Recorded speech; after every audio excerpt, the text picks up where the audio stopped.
आज हम बात करने वाले हैं सीडीएस के बारे में। सीडीएस का मतलब होता है कंबाइंड डिफेंस सर्विसेज। सीडीएस मौका देता है डायरेक्ट लेफ्टिनेंट बनने का ग्रेजुएट्स को, मतलब जिनके पास ग्रेजुएशन की डिग्री होती है। अगर आप आर्मी में जाना चाहते हैं तो वो एक एग्ज़ाम कंडक्ट करवाता है, उसके बाद एक इंटरव्यू होता है एसएसबी, उसके बाद हमारा मेडिकल टेस्ट होता है, और अगर आप तीनों में फिट होते हैं तो आपका सिलेक्शन, आप जाते हैं ट्रेनिंग पर, ट्रेनिंग के बाद आप बन जाते हैं डायरेक्ट लेफ्टिनेंट। सेम प्रोसेस रहता है ट्वेल्थ के बाद। अगर आप ट्वेल्थ के बच्चे हैं, ट्वेल्थ का एग्ज़ाम दिया है, आपके पास नॉन मेडिकल मेडिकल कोई भी स्ट्रीम है और आप आर्मी में जाना चाहते हैं तो आप एनडीए का एग्ज़ाम देते हैं, national defence academy. Same process रहता है, एग्ज़ाम होता है, उसके बाद एसएसबी का इंटरव्यू रहता है, उसके बाद रहता है हमारा मेडिकल चेकअप। तीनों में अगर फिट रहते हैं उसके बाद भी आप डायरेक्ट बन सकते हैं lieutenant in the Indian army, Indian air force और इंडियन नेवी। आज हम इंडिया की बात नहीं करने वाले, आज हम करेंगे सीडीएस की बात। सीडीएस सबसे पहले शुरू हुआ था 1951 में। सबसे पहली जो हमारा एग्ज़ाम हुआ था 1951 में। और उस एनडीए तो थोड़ा सिंपल है, लेकिन सीडीएस में थोड़ी सी कन्फ्यूज़न आती है। कहाँ कन्फ्यूज़न आती है मैं आपको बताता हूँ। सीडीएस का मतलब होता है combined defence services. Combined defence मतलब तीनों, आईएमए, आईएनए और AFA, Indian military academy, Indian naval academy और एयरफोर्स एकेडमी। और एक अलग टर्म है OTA, officer training academy. Simple भाषा में आपको बताता हूँ मैं कि ये क्या है, इनमें फ़र्क क्या है। ठीक है, बताते हैं। चलो, ये फ़र्क है इसके अंदर कि अगर दो तरह की कमीशन होती है सीडीएस में, परमानेंट कमीशन और short service commission. Short service commission होती है 14 साल की, इसको 4 साल एक्सटेंड करके 16 साल भी हो सकती है। ठीक है। और परमानेंट कमीशन होती है जितनी आपकी रिटायरमेंट की एज होती है जब आप रिटायर होना चाहते हो। ठीक है। तो परमानेंट कमीशन जब तक आप रिटायर होना चाहते हो, शॉर्ट सर्विस 14 साल की होती है। ठीक है। सेम यहाँ भी आप लेफ्टिनेंट बनते हो एग्ज़ाम के बाद, यहाँ पर भी आप लेफ्टिनेंट बनते हो एग्ज़ाम के बाद। ठीक है। फ़र्क कितना रहता है कि अगर आप परमानेंट कमीशन ज्वाइन करते हो, आईएमए, आईएनए, फिर AFA, Indian military academy, naval academy या एयरफोर्स एकेडमी, तो आपको 3 एग्ज़ाम देने पड़ते हैं। कौन कौन सा? वो है इंग्लिश, जीके और मैथ्स। आप बन जाओगे परमानेंट कमीशन में, चले जाओगे परमानेंट कमीशन में। लेकिन अगर आप में से कोई एक सब्जेक्ट वीक है, फॉर एग्जांपल मेरा मैथ्स वीक है, मैथ्स से ज़्यादा अगर वीक रहता है, इंग्लिश और जीके तो सब कर ही लेते हैं, फॉर एग्जांपल आपका मैथ्स वीक है, तो वहाँ पर आपको एक दूसरा ऑप्शन जाता है कि आप परमानेंट कमीशन में जाते हैं, शॉर्ट सर्विस कमीशन में चले जाते हो।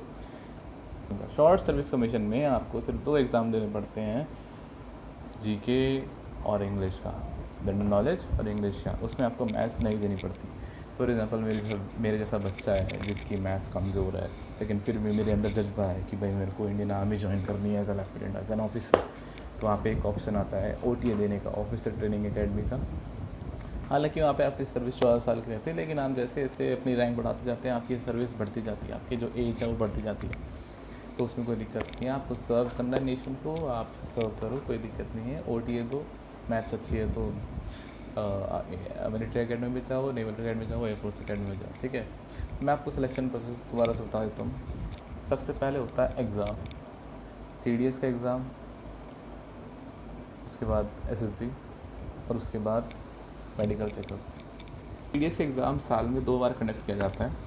पहला जो सीडीएस का एग्ज़ाम, सीडीएस 1 जो होता है वो होता है मिड अप्रैल में, या फिर लेट अप्रैल के एंड में, लास्ट में हो सकता है, लेकिन मोस्ट प्रोबेबली मिड अप्रैल में होता है। और जो दूसरा सीडीएस का जो एग्ज़ाम होता है वो होता है अराउंड सितंबर में, वो भी मिड या फिर लास्ट में हो सकता है, लेकिन सितंबर में ही उसकी एग्ज़ाम डेट आती है।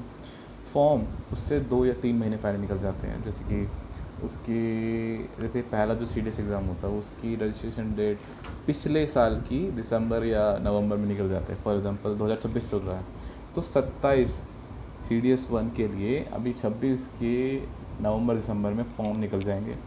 सेम जो सितंबर में एग्ज़ाम होता है 27 में, उसकी जो नोटिफिकेशन होगी वो निकल जाएगी आपकी जून में या फिर जुलाई में, उन दोनों के बीच में निकल जाएगी। ठीक है। तो अप्रैल वाले के एग्ज़ाम के लिए, सीडीएस 1 के लिए पिछले साल की नवंबर दिसंबर में नोटिफिकेशन निकलेगी, और जो सितंबर में एग्ज़ाम होगा उसकी नोटिफिकेशन जून जुलाई में निकल जाएगी। ठीक है, सेम प्रोसेस समझ आ गया। अब हम सीडीएस के एलिजिबिलिटी क्राइटेरिया के बारे में बात कर लेते हैं। तो अगर सीडीएस आपको देना है तो आपके कुछ क्राइटेरिया पूरे होने चाहिए।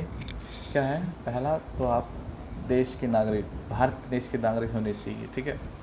दूसरा, आपके पास ग्रेजुएशन की डिग्री होनी चाहिए या फिर आप ग्रेजुएशन के लास्ट ईयर में होनी चाहिए, तब भी आप फॉर्म भर सकते हो, एग्ज़ाम दे सकते हो। तीसरा, आपकी एक स्ट्रिक्ट एज होनी चाहिए। अगर आप उस स्ट्रिक्ट एज के अंदर आते हैं तो ही आप एग्ज़ाम दे सकते हैं। अगर आप एज के बाहर हैं तो आप नहीं दे सकते। वो क्या एज है मैं आपको बताऊँगा बाद में। उसके बाद होना चाहिए फिज़िकल स्टैंडर्ड, आर्मी में जा रहे हो तो फिज़िकल स्टैंडर्ड मैच होने चाहिए, और होना चाहिए, ठीक है, आप मेल हो, ठीक है, तभी आप परमानेंट कमीशन में जा सकते हो। अब ये क्या है, फीमेल क्यों नहीं जा सकते, बताता हूँ।